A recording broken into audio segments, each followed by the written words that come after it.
All right, Dave. My ranger stalks through the woods where he knows his target is hiding. Perfect. Give me a perception check. Boom! Natural 20. Yes! Nice! But what's your total? I've got a low wisdom. It's a 25. Can't see your target, Ted. But I rolled a natural 20. Well, maybe we need to talk about 5th edition's Dungeons and Dragons and how you can't crit fail nor crit succeed on those skill checks.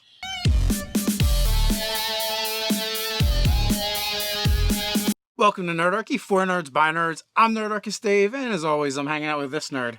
Nerdarchist Ted. Maybe it's your first time visiting Ted's Basement. It's a place where we like to discuss news, views, and homebrews for 5th edition Dungeons and Dragons. And sometimes we talk about other role-playing games as well. So if you don't want to miss a single video, don't forget to hit that subscribe button and to tune to that notification bell. All right, so we're going to talk about 5e D&D and critical successes and critical failures and the fact that they're not really a thing. So often, you see, those situations like, in the intro where people make a skill check and they just assume that 20 is always successful. And it's just, it's in the books. It's not really there. As well as a 1 always being a critical fumble. So, let's talk about that. Why is it that people think that? And I guess, you did a little research and looked at D&D throughout the ages. I literally pulled out all of my players' handbooks throughout the ages. You got first, second, 3.5, and 3.5 and third were the same. Fourth and fifth, they're all here.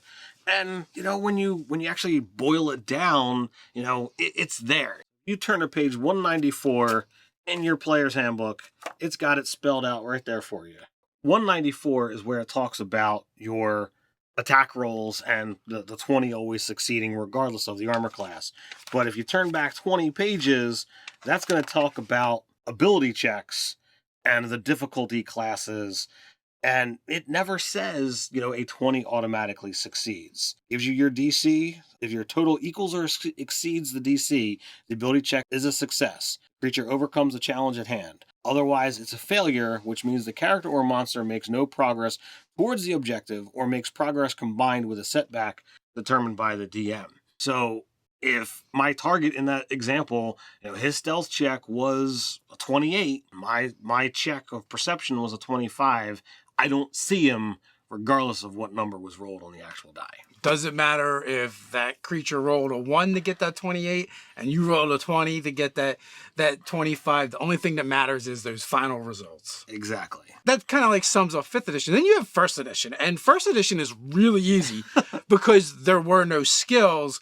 Literally, I think it says in the book, you had looked this up, that it mentions use what you know as a person. Well, no, that was in 2nd edition. Oh. In 1st edition, there was literally nothing outside of combat. There were no skill systems in any way, shape, or form. I went through the book 2 or 3 times, looking through the index and pages just to be sure. I'm like, I can't believe this. I started playing in 2nd edition, so I was unfamiliar with it's here. But you've got character abilities, races, classes, and there is nothing in here. Like you get into, it's got a whole section on hirelings and spells and the adventure. So what you're saying is there's nothing about skills. There's nothing about skills in the entire book. Once you get to 2nd edition, then you wind up going into options for how the DM wants to run their game. You can either have it where if you know it, your character can know it as long as it's apropos to the setting. If you happen to be a nuclear biologist, you aren't going to know about nuclear, chemicals and that kind of stuff because they don't exist in a fantasy setting. But, they give an example where there's a person who falls in the river. Know how to swim? Well, if you do, so does your character, and, you can survive. But even talks about going to the library and learning how to build a ballista just so that, you can bring it to the table and convince your GM that, hey, I can do this because, or my character can do it because I know how. And you often wonder where the metagamer was born. Apparently, Gary Gygax. The other options of, secondary skills where you just roll on a chart and it goes into, well, hey, you're a bower fletcher, you're a carpenter, and here's your associated skills. Now, the versions that I played was the third option, and that's non-weapon proficiencies. And you can still see the labeling from, the first edition rule set where it's weapon proficiencies and non-weapon proficiencies, as opposed to using a terminology like, skills or talents or what have you. It still has that heavy combat theme associated with it. It's like, this is non-weapon proficiencies. They're not that important. And, you can choose what you know based on a number of points that you get on your class and what have you.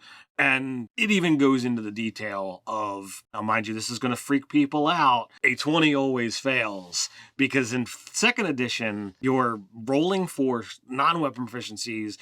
Thaco, you're trying to, get under your target. So a 20 was a bad thing in that edition. So a 1 was an automatic success then? Basically, because when it came to non-weapon proficiencies, the idea was for you to roll under your stat. So if you had an 18, you had a 90% chance or an 85% chance to succeed because you're trying to get under your target number. So that's first edition. That's second edition. What about third edition? Maybe that's where they add in you automatically fail on a 1 and succeed on a natural 20. Well, looking through, my third book, I found some evidence that might lead to people having that idea, but it's still not actually accurate. So page 61 of your 3.5 handbook, it talks about, skills and how they work. And they fit just like you would expect from your playing 5th edition. But it says the words, the skill check roll works just like an attack roll or saving throw. The higher the roll, the better. So if it works like an attack roll and a saving throw, and you don't read anything else, I think that gives rise to the idea that on a skill check, a 20 might actually succeed. If you do continue your research and you read through the rest of the chapter, it does say a 20 doesn't automatically succeed. You do have a DC. This is where, that difficulty challenge, that number that you're looking for, that's where it started. For D&D. In 3rd edition, they had things that the numbers just climbed higher and higher. And, realistically, when you pull out the epic level handbook, you can get to some ridiculous target numbers. Well, not only that, too, it also, your critical fail isn't a thing either. A natural 1, if you have enough rank or proficiency or ability modifier in a particular skill, you're going to automatically succeed. It doesn't matter what the die says. So that's also pretty good. But you know what, Ted? You know what also is not a critical fail? That is the Easy Roller Dice Kickstarter. Dice of the Giants! I gotta say that Dice of the Giants are pretty awesome. They actually sent us a couple here to preview and check out, and I gotta say they're monstrous. And if you want your attack rolls or damage dice to hit the table with thunderous sound, the Dice of Giants are definitely going to be what you want to look for. 48 millimeters. They come in a variety of different color options. They are awesome, and being able to see them firsthand, definitely you need to check it out if you're a dice fanatic like me. Yeah, the last time I checked, I believe they were at over 200% funded. These things are huge, they're beautiful, they're gorgeous. But not only that, unlike rolling the metal dice, these aren't quite as thunderous as those, and they probably won't break anything. I mean, they got some heft to them. They're not chumps by any means, but the metal dice are, I know some people that don't like the metal dice just because they can be a little bit destructive, at times. These don't have the weight of the metal dice, but they have a nice feel. They roll well. And, you could even get away with probably rolling it on your glass top table. Wouldn't recommend it. But they go perfect with the Easy Roller dice trays. They do. They started off with 3 different versions. They're going to be unlocking some more, as well as the D6s. This is a great looking set of dice. Highly recommend you check them out. And you know what? Maybe you're not going to roll them. Maybe you're just you like the novelty of giant dice to stack around like we do. In that case, they're going to make your bookshelf look amazing. And, the font on these things, the color schemes that they have available are super sweet. Definitely got to check them out. The link is going to be down in the description. Yeah, we want to thank Easy Roller Dice for sponsoring this video. Go check out their Dice of Giants. All right, so you mentioned some ridiculous DCs that were kind of introduced in 3rd edition. At this point, you're going beyond fantasy role-playing games, I think you're moving almost into a superhero genre. Well, I mean, that's kind of what the Epic level handbook, offered up. You were talking about on the, rolling a d20 and then adding your modifier. So, like, it took some ridiculous things. But if you wanted to swim up a waterfall, that's a swim check of DC 80. I can't fathom anyone, even with magical means, having a swimming capability that allowed you to swim up a raging waterfall. That just doesn't make any sense to me. Well, I could only picture it with magical means. That stat doesn't include magical means. That's just however you get there.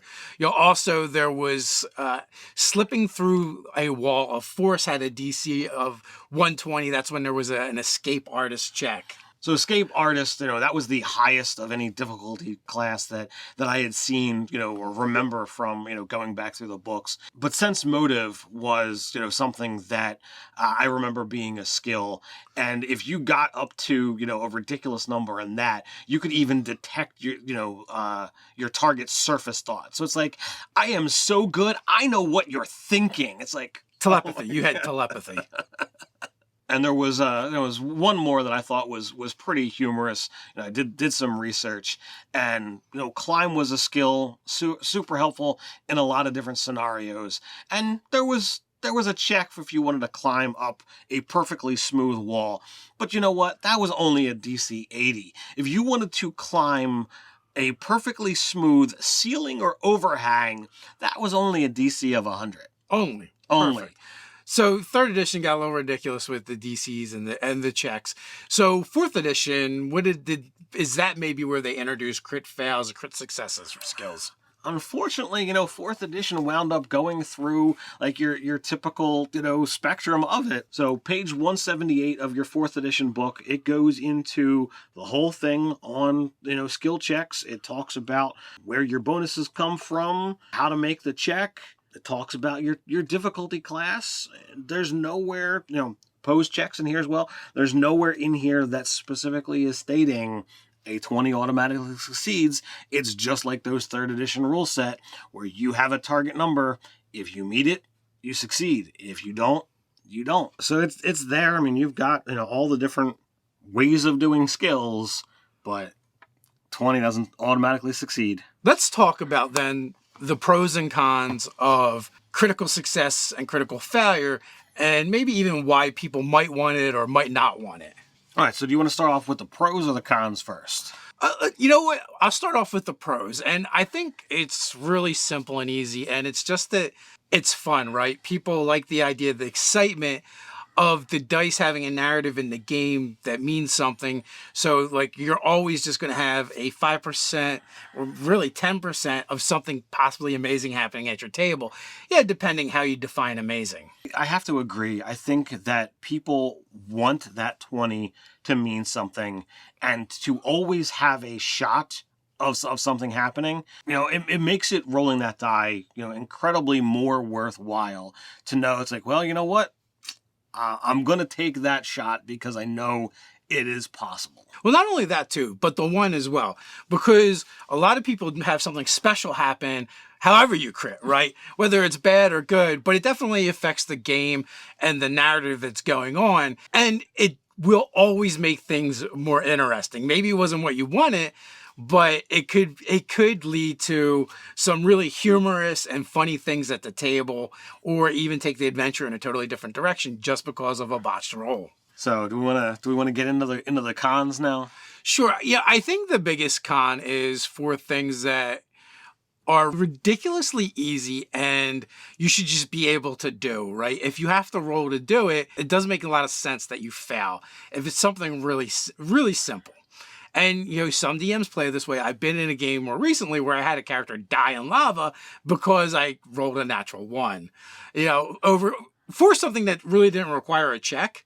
Now, I don't care. Like, I can play either style and be happy and have fun with it. But, some people have a real problem with this and they don't want the dice to have that much control if they feel like it's something that they should just automatically be able to do. And also on the other side of that is things that are like super impossible. They don't feel like there should be a die roll because there's no way that you can possibly do it. And that's where I am at. For the things that shouldn't have a check either because they're too easy or they're impossible. This is where I feel like, DMs need to have more control, be more assertive and be like, no, you can't make a check. I mean, there was a story or a meme going around for a while about the dwarf in heavy armor who falls off a cliff and he's like, can I make an athletics check to see if I fly? And the DM allowed it. He rolled a natural 20. It's like, all right, great. You get a fly speed now. You can fly. And like, to me, that was just so absurd. It wasn't funny to me. It just showed, like, to me, that was a DM who made a bad call, and ridiculousness happened because of it. Now, I would say both styles of play are completely valid.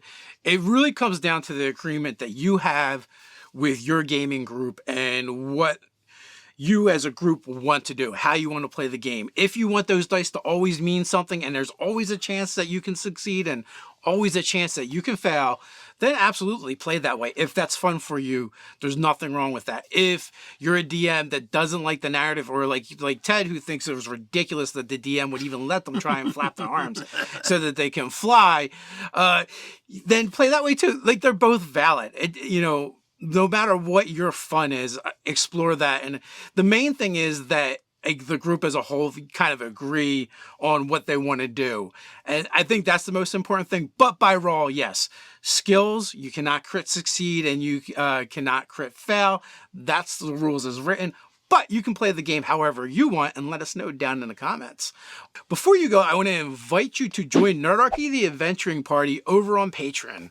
Ted, what can they find over there? We're creating products for 5th edition Dungeons & Dragons every month for both players and DMs alike that you can drop right into your game. That's not all. We do monthly giveaways and our patrons are automatically entered. We also have weekly hangouts with our patrons and more. So quest down to the description where you're going to find a link to the Kickstarter as well as a way to join Nerdarchy, the adventuring party, over on Patreon.